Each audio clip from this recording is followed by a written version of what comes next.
Assalamualaikum warahmatullahi wabarakatuh. Bersama saya Chef Haryo Prabu. Halal itu adalah hak publik. Jadi publik punya hak untuk mengetahui bahwa makanan yang mereka makan ini adalah aman. Sekarang saya ingin mengajak Anda untuk membuat nasi goreng steak marangi.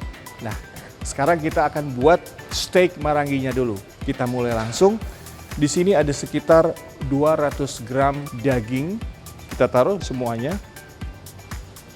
Ketumbar halus yang sudah dihaluskan dan disangrai. Ini saya menggunakan takaran 3 sendok teh. Lalu lada putih kita gunakan 1 sendok teh. Lalu garam. Garam kita gunakan 1 jumput. Lalu gula jawa, gula aren atau gula kelapa 4 jumput. Kemudian bawang putih. Saya gunakan 2 sendok teh. Lalu kecap manis 3 sendok teh. Jangan terlalu banyak kecap karena kita sudah menggunakan gula aren. Dan gula aren ketika dimasak dia akan menyebabkan gosong. Yang terakhir minyak sayur 4 sendok teh. Lalu kita remas-remas. Ini yang disebut dengan marinasi atau marinating. Kita boleh remas-remas dengan sedikit tenaga. Pastikan bumbu sudah meresap. Kita diamkan selama minimal 2 jam dalam refrigerator suhu 4 derajat atau maksimal 2 kali 24 jam. Halal dilihat dari proses handling atau proses pemasakan.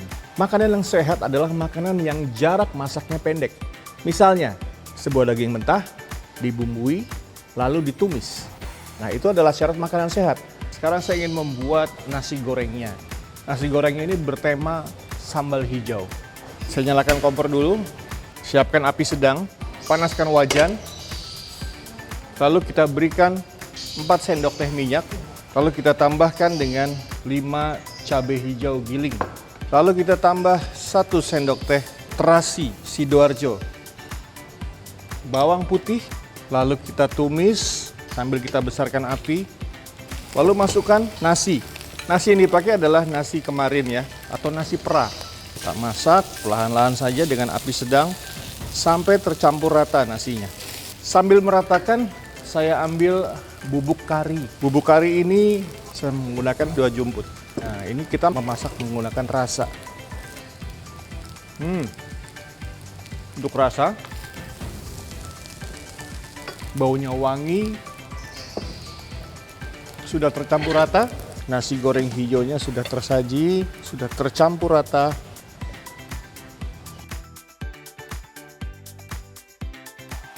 Dari segi bisnis, halal itu menyajikan sebuah konsep bisnis yang menguntungkan. Karena kalau kita membuka restoran dengan konsep halal, maka yang datang tidak hanya individu, tapi bisa suami istri, anak-anak, kakek nenek, pengasuh, tetangga, dan semua orang yang menginginkan makanannya halal. Kita tumis sate marangi tadi yang sudah kita simpan selama 2 jam dalam lemari es. Dengan api besar, lalu kita tambahkan minyak untuk menumis. Sekitar 4 sendok makan minyak sayur ya. Lalu kita tumis secara cepat. Sifat dari sate marangi atau steak marangi ini daging sapi, dia mudah sekali matang ketika terkena api. Dan disinilah kita tambahkan sedikit garam tadi. Lalu kita goyang secara cepat. Kita tambahkan bubuk ketumbar sebagai finalisasi. Tambahkan lagi yang tebal nggak apa-apa. Sate marangi kuncinya adalah di bumbu yang tebal. Boleh kita tambahkan lagi dengan bawang putih 1 sendok makan. Masakan Indonesia kuncinya ada di bumbu. Jadi gunakanlah bumbu yang tebal. Tingkatan kematangannya adalah caramelize atau gula yang terbakar tapi tidak sampai gosong. Nah, ini sudah mulai matang. Lalu sentuhan terakhir adalah kecap manis. 1, 2. Cukup. Bau gosongnya sudah hampir tercium. Kita goyang-goyangkan dan matang matikan. Dan ini steak maranginya sudah final.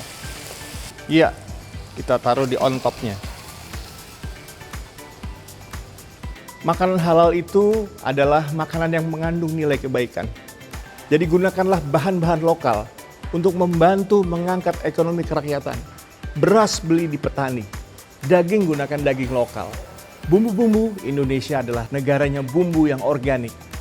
Jadi halal itu adalah menyajikan sesuatu yang terbaik dari negeri kita, dari bahan-bahan lokal, dan juga segar.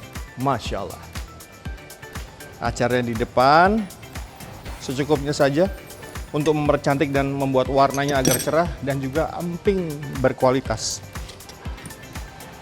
Dan nasi goreng steak Marangi tersaji di meja.